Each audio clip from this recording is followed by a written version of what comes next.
my dear friends, today we turn back to the dark, miserable, and painful pages of history. Today we go back to the atrocities committed by man against man. Today we face evil again. Today we commemorate the Holocaust. Thank you. The most horrific episode in our history. My friends, it is time to speak up and to speak loudly.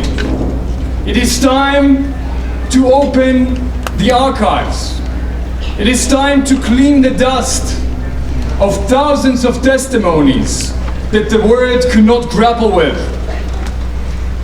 It is time to look at the horrific pictures which documented the unforgivable crime against our people. It is time to listen to the stories of the remaining survivors. The story of Dina Beitler, who at the age of 7 was taken to the forest of Ponar to be shot, and the story of Yosef Kleiman, who at the age of 14 faced the selection of Dr. Mengele by putting stones in his shoes to be taller. Both of them survived, both of them live today in Israel, and both of them have great-grandchildren today in Israel.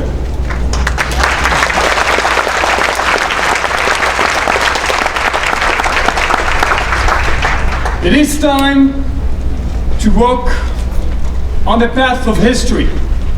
In the last march of our fathers and mothers, brothers and sisters, our entire family, whom we will never see again. Yes, it is time to repeat and to tell the world about the repulsive crime against the Jewish people. My friends, what more than anything else has made us, the Jewish people, eternally strong? The most ancient people on earth. Why those who try to slash the Jewish people were the ones to be slashed from the pages of history? Why they have vanished, and yet here we stand? The answer is our ability not to forget, our ability to tell the story of our existence, a story which has dark clouds, suffering, and agonies, but also resilience, determination, perseverance, optimism, and above all, freedom. This is a story of a nation that is a search of freedom, a story of a people that will not be stopped by any obstacles, by any mountain, or by any calamity, a nation that prevails.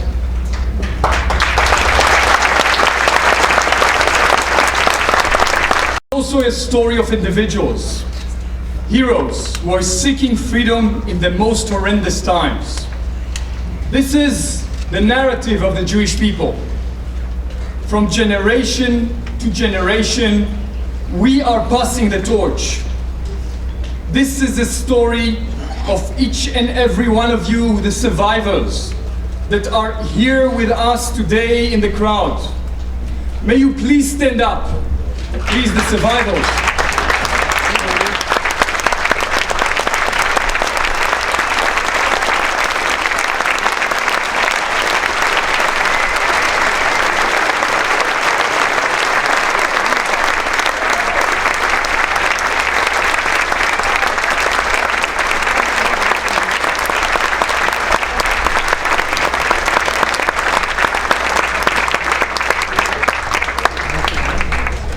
This is the day that we tell your story. This is the day that we are passing the torch to the future generation. If you belong to the second generation, please rise.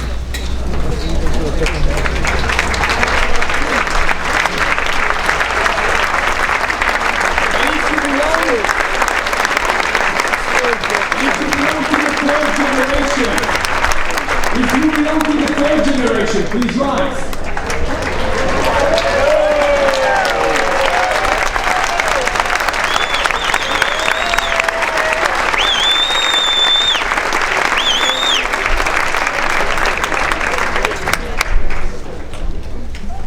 This is our obligation, our commitment, our responsibility that the fourth generation will never forget, that the fourth generation will carry on the torch, that the fourth generation will be able to tell the story.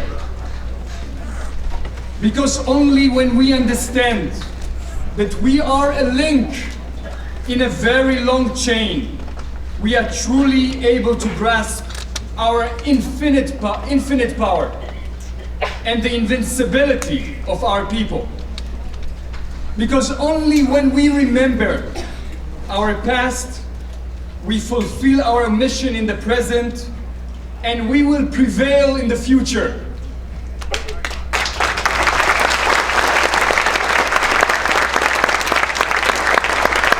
All the nations who are present here with us today, if you believe in human dignity, if you believe that people were born equal, and if you believe that you should do your utmost to prevent another Holocaust, all of us here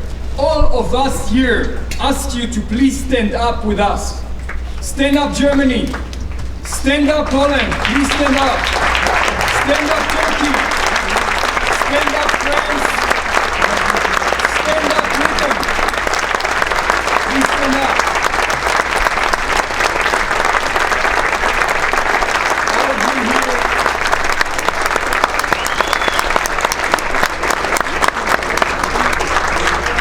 All of you here who represent your countries, nations of the free world, you have to stand up against evil. It is your responsibility to prevent this horror again.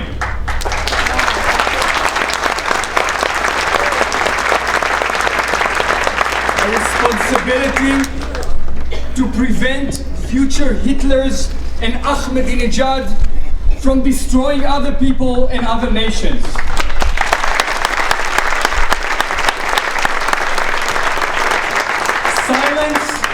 Silence is not an option again. Please be seated. Because the world should listen, the world should learn, and the world should act to make sure that this crime will never happen again, neither to the Jewish people nor to any other people.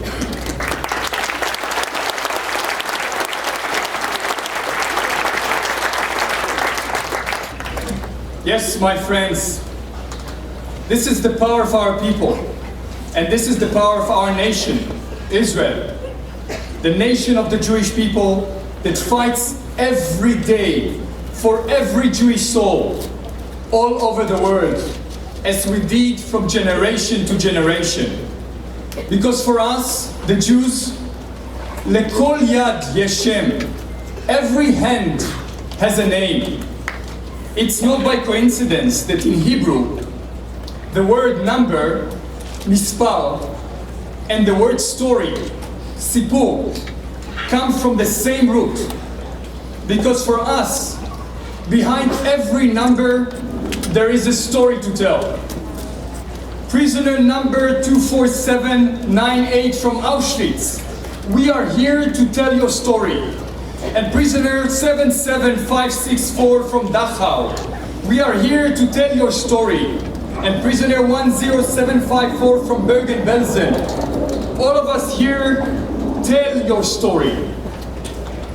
Although the Nazis massacred 6 million of our people, they have never succeeded to erase their 6 million faces, their 6 million names, and their 6 million stories from the earth. To our brothers and sisters who were slaughtered by the Nazis, we say today, we will never forget your names, we will never forget your faces, and we will never forget your stories.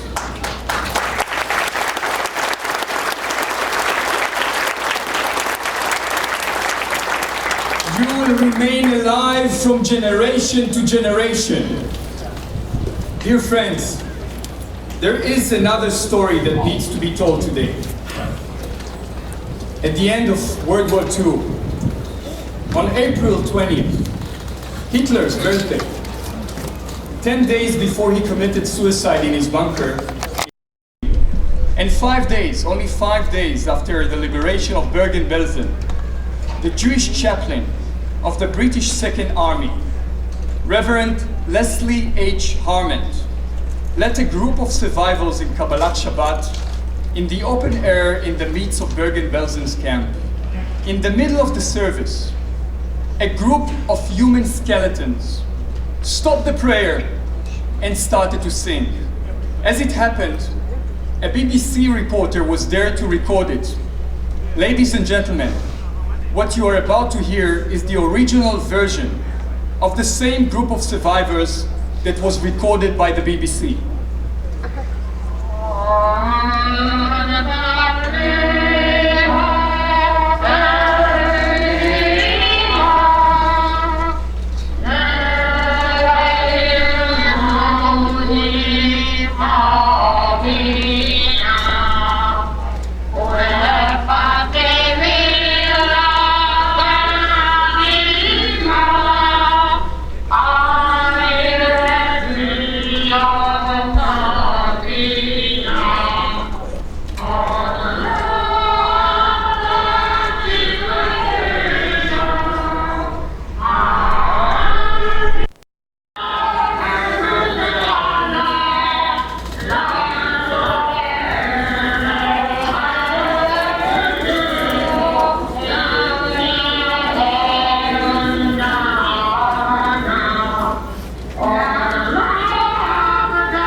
The children of Israel still liveth.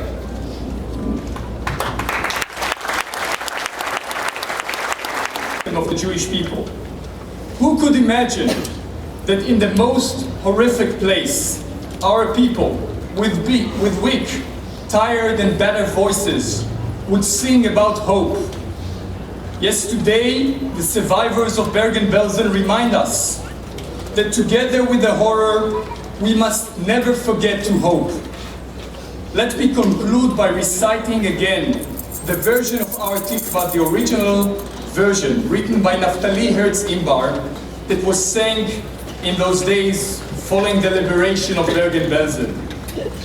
עוד לא אבדה תקוותנו, התקווה הנושנה, משוב לארץ אבותינו, לעיר בה דוד חנה.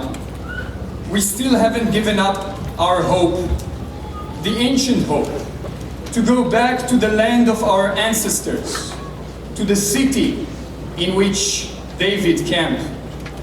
כל עוד דמעות מעינינו, תרדנה כנגד גשם נדבות, ורבבות מבני עמנו עוד הולכים לקברי אבות. As long as tears are being shed from our eyes, falling as heavy rain, and thousands of our people still heading to the graves. שמעו החי בארץ נודי את כל חוזנו, כי רק עם אחרון היהודי גם אחרית תקוותנו. Listen, our brothers in foreign countries, to the voice of our prophets.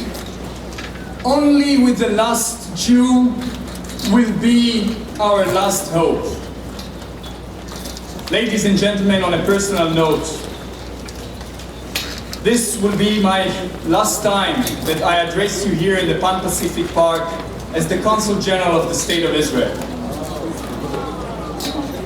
In a few months, my term in Los Angeles will end, and my family and I will return to Israel, where our oldest child, our daughter Daphne, will enlist to the Israeli Defense Forces.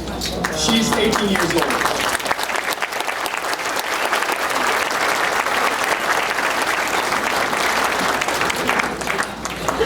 My daughter was not able to prevent the Nazis from imprisoning her grandmother and grandfather, because neither she nor the modern state of Israel was yet born.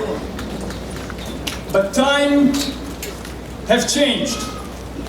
Daphne now has a place to live out her life as a Jew, together with her sister Tal and her brother Itai, in freedom and in safety, in Israel.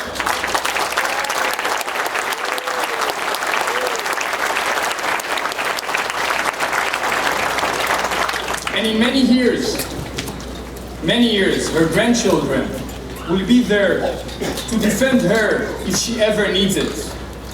But more than that, much more than that, her grandchildren, my great-grandchildren, will be there to defend any Jew in the world in the face of annihilation. This is the promise of the future Jewish generation. That is the promise of the Jewish state of Israel. My friend, the Jewish state of Israel is the eternal insurance policy of the Jewish people.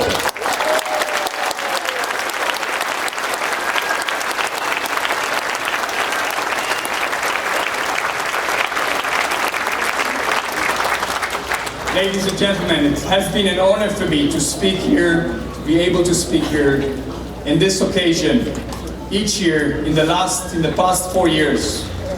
B'shana haba b'Yerushalayim, next year in Jerusalem, Am Yisrael Chai, the people of Israel live and will continue to live forever.